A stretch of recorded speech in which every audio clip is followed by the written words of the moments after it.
My name is Julie North, and I'm 58 years old. Currently, I work as a neurologist at a university hospital in the United States.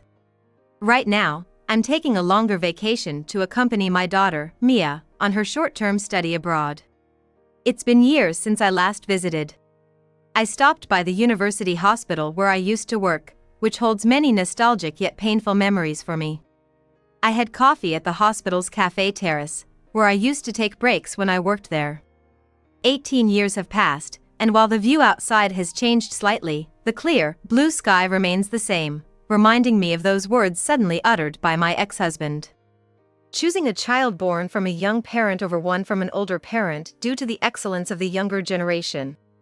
I was stunned by his sudden statement. "What do you mean?" "Huh? Just what I said. You're a doctor, you should understand the high risks of late pregnancy." "You're not talking about the risks to the mother or the birth itself, but..." "Yes. It's about the child's abilities." "What? What are you talking about now? You knew this from the beginning when we wanted children. That's why we went through fertility treatments." "Well, yes, that's true. I did want children. Then, the situation has changed." "I don't understand what you mean." I truly didn't understand. We were a couple of doctors, myself a neurologist and my ex-husband a plastic surgeon. My ex-husband opened a cosmetic clinic in New York and took a new step as a cosmetic surgeon, and at the same time, we started trying to have children. However, it wasn't easy, and after 2 years of hoping for a child, I finally got pregnant at 40 through fertility treatment. We cried tears of joy for the long-awaited pregnancy, and my ex-husband became overly protective until I reached a stable period. Seeing him like that, people from our workplaces, friends, and families joked, "It's going to be even tougher when the baby arrives." Yet, a few months later, I found myself in a situation where I was confronted with those opening words. "You really didn't notice?" "Notice what?" "The things I've been doing outside." "You knew, didn't you?" I couldn't have been unaware. But in a few months, our family was going to grow. I knew something had to change, so I gathered my courage and waited up many nights for my ex-husband to come home late so we could talk. That day, I was waiting for him again. "Welcome home. You're up?" "Yeah. I was thinking we should talk." Whether he knew of my feelings or not, I got a nonchalant okay in response. "Today, I got a notice about a class at the hospital. Tom, won't you go?" "Huh? Most husbands are participating. So I thought you might." "I'm not going." "What?" I said I'm not interested. "Not interested?" I'm a doctor, right? I've seen countless children as patients. I don't have any problems with kids, so why bother? "But raising our own child from a newborn is completely different. I'm a doctor too, but I can hardly imagine what giving birth or raising a child is like." "That's your feeling. I feel different. I'll be fine, so I'm not going." That's it. My ex-husband, clearly uninterested, exerted a silent pressure, but I pressed on. "A colleague mentioned they thought you were having an affair." "What?" "They said they saw you in the middle of the week, in downtown, walking arm in arm with a young girl, entering a department store, looking happy shopping together." "Really? So, what? Is that person stalking me?" "No. They just happened to see you because they had errands in the same department store." "But they snitched on you, right? Using the word affair without knowing if it's true. If it's not, that's defamation, you know?" "What? That's not the point." "It is. You're suspecting me based on some uncertain story. So, it's not true?" "Who knows?" "What?" "Look, my clinic promotes beauty, so naturally, we have a lot of young female staff. You know how scary women can get? To keep the peace, I have to treat everyone equally. As the owner, it's my duty to provide meals, shopping trips, and some relaxation time to acknowledge the hard work of running a popular clinic, right?" "So, you're doing the same with other staff members, not just the one my colleague saw?" "Well, you could say that. So, you're neglecting our family for them? Without them, our clinic wouldn't survive. They're essentially supporting our income, which means they're supporting our household, right? To say I'm neglecting our family for that seems a bit off, doesn't it?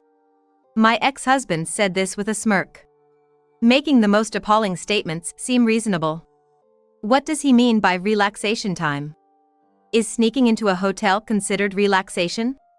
A colleague mentioned seeing him enter a hotel with a woman. The hotel they mentioned was one he often used for business meals. The moment I heard it, I instantly knew it was true, but I couldn't bring myself to say it. I believe he started doing these things shortly after opening the clinic. Having money, my husband turned his attention outward all at once. Since then, he spent even less time at home, whether it was because he was hiding less or for some other reason. And then, back to that opening statement. One day, when he came home, he immediately called out for me to come to the bedroom. Come out. Curious, I opened the door, only to find a very young, flashy woman sitting on the sofa with a smirk. The person my colleague mentioned? My ex-husband reacted to my quiet murmur. Quick on the uptake. Yes, this girl will become my official wife. And she's already pregnant. I see. And what about me? We're getting a divorce. You think you can just decide that on a whim? It's not on a whim. I have to take responsibility for her. What about your responsibility to me? Money, huh? What? If it's money you want, I'll give you plenty. There's the divorce settlement, after all. I could even give some to the child she's carrying. A child born from an outdated concept. I'll give enough to cover whatever little they might need. With that, he laid a completed divorce form on the table in front of me, implying I should sign it and disappear. The woman looked at me with a smirk, whispering, creepy. I couldn't stand being in the same space with these people anymore, and more importantly, after what had happened, I realized it was utterly impossible to consider a future with the man in front of me as my husband and part of a family. Things moved quickly from there. We agreed to involve lawyers in our discussions, and I ended up keeping the divorce papers. Not wanting my unborn child to be exposed to this environment for even a second longer, I quickly packed my essential belongings into a suitcase and left the house as soon as we had come to an agreement. And now, 18 years later, returning to this place, I never imagined I'd have a chance encounter here. As I was lost in thought, I noticed someone approaching my seat. The moment I turned to look, Julie? I heard a voice I never wanted to hear again. It was my ex-husband, whom I hadn't seen since that day. It's been a while. I managed to utter a non-committal greeting, unable to just ignore him. He took a step closer, smiled faintly, and spoke again. What? Crawled back here? What? You went overseas after that, right? Felt the limit and ran back to your alma mater for help? His twisted smile mocked me, vividly revealing his true nature, reminding me of the last time I saw him, and I felt a heavy weight in my gut. Just a regular trip home. My child had some things to do too, and we're here together today. The child from back then? Who else? Huh.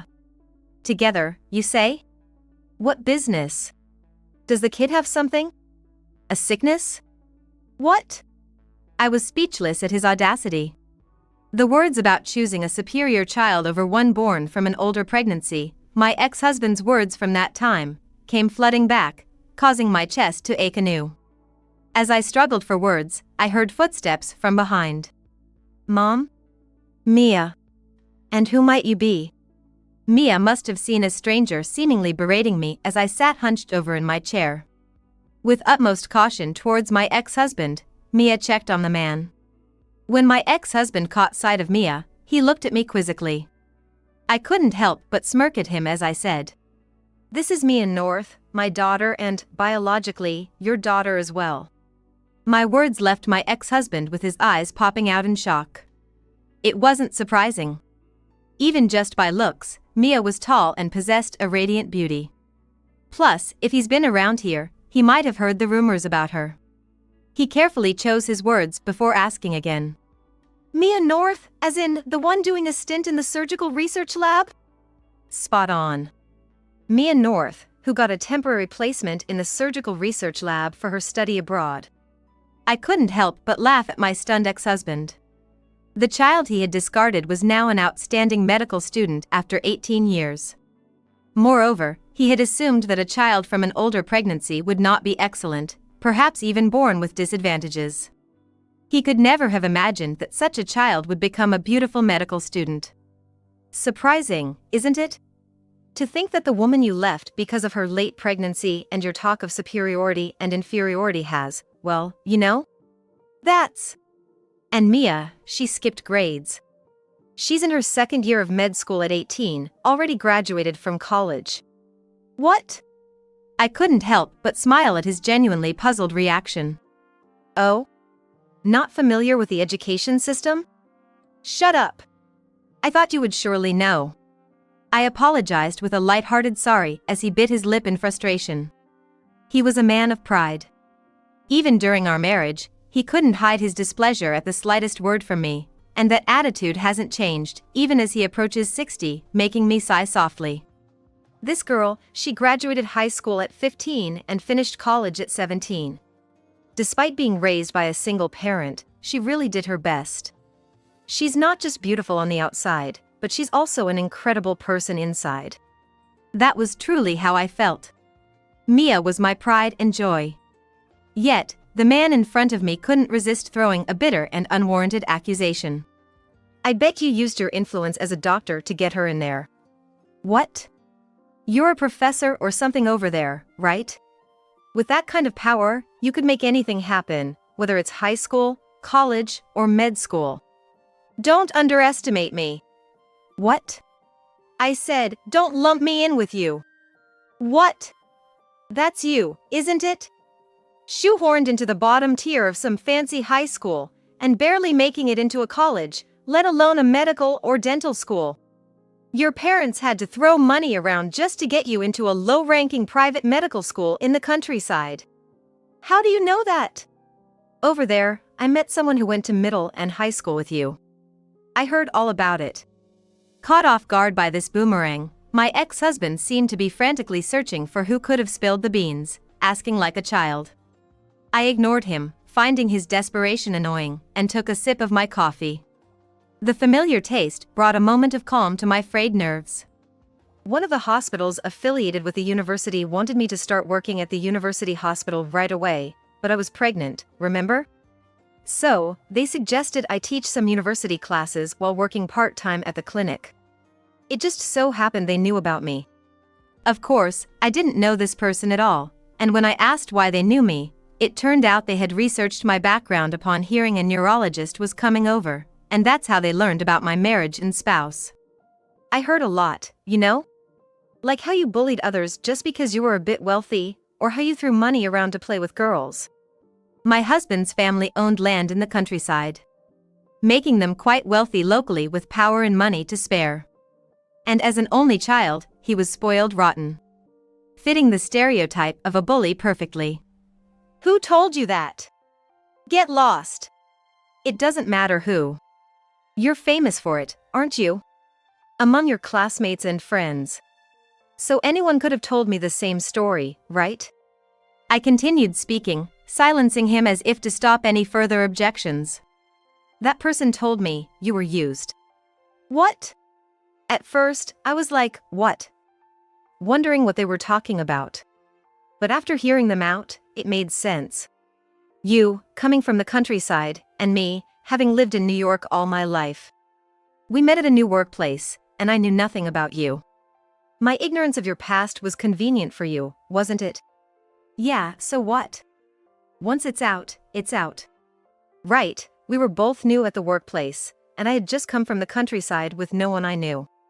And you, just as new, didn't know anything about my lousy past or who I really am. I thought you were convenient for me. So what? Faced with his defiance, I pressed on. It's not just that, is it? What? You wanted an excellent child. A child to overshadow your own complexes, to erase the inferiority you felt. That's why you wanted me. No, you wanted my status and genes, didn't you? You wanted the superior status and genes I had, the complete opposite of yours, right? Don't be absurd. Don't say stupid things in front of the child. What? In front of the child? This isn't something you should let her hear. Trying to protect his pride after all this time. The shallowness of this man makes me sick to my stomach. Don't worry. Mia knows everything. What? She knows you wanted a superior child and abandoned Mia and me. She knows everything about your past and present. What? You told her everything? I simply stated the facts. Before she was even born, you were gone. It's not like she wouldn't realize something was up. Besides, you can't fool a smart kid like Mia. My ex-husband's loud exclamation echoed in the quiet cafe terrace. Then, having been silent until now, Mia began to speak. Isn't that pathetic? What? I asked if you think that's not pathetic. What? Why should I be lectured by a kid like you? Because even someone you consider a child can see how pathetic your way of living is. He probably never expected to be told off by a child. My ex-husband was grinding his teeth in anger, his face turning red. Mia, looking at him with a detached gaze, continued. Just like Mom said, I know everything. Not just about the past, but also what's happening right now. What? I never imagined you would go crying to the professor I'm going to work with. Your clinic went under, didn't it? What? The decline in clients due to numerous failed plastic surgeries, fraudulent accounting, and investment failures. Well, it all started 18 years ago, didn't it? How can you say that? It all started when you left Mom and chose a new partner. Oh, wrong. It started when you got blinded by easy money at the clinic and got dazzled by women who were after your money. Their presence turned you into a money-hungry monster, leading to the loss of everything. Being called out by an 18-year-old, my ex-husband's face turned from red to a deeper shade of crimson, and finally, his lips began to tremble. Really, your pride is something else. Why don't you admit it? I'm a jerk. I'm the kind of jerk who ruins people's lives. That's why it's all coming back to haunt you now, you get it? What? Ruin lives? Thanks to our separation, Julie became a professor in America, and you're attending med school at the tender age of 18. It's all thanks to me. What? Don't joke. What? That's just the outcome, not thanks to you. Sure, the divorce might have been a catalyst, but my acceptance into a university was the result of my mother's hard work, and my ability to attend med school at my age is due to my own efforts and because my mother always looked out for me. She's always been considerate and hardworking, which is why so many good things have come her way. Unlike someone who easily discards people and even ruins workplaces, ending up in such a pathetic situation despite clinging to their petty pride. This was the first time I had seen Mia like this. Though she might become passionate during discussions about differing opinions, I had never seen her raise her voice in anger. She had always taken in what she heard about her circumstances calmly, but surely, she must have been upset at times. Yet, it was about her own situation, never imagining she saw and thought of me in such a way. But my ex-husband, unable to contain his emotions even in the face of Mia's logical argument, blurted out. What? You wouldn't even exist without me. It's all thanks to me, you got that. How can you say such things to your child?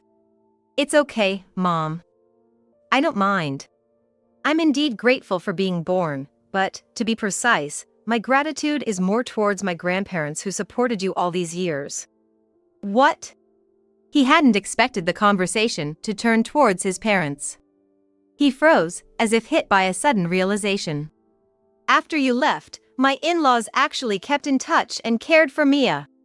Well, you wouldn't know since you cut ties with them after our divorce. What? You were in touch with my parents. You turned them against me, didn't you? To get them on your side. What? No. Your parents disowned you because you discarded a smart and beautiful wife like me for a younger, foolish woman after getting dazzled by youth and pretense. What? They were disappointed in a son who barely managed to graduate from a medical school he was shoehorned into with money, struggled through numerous private lessons to pass his medical exams, and then whined to his parents until they opened a cosmetic clinic for him. And when you started earning big from the cosmetic surgery boom, you resumed your old habits of playing around with women, hiring nurses and staff based on whether you liked them or not, creating your own harem. The final straw was impregnating a nurse 2 decades your junior and abandoning your family.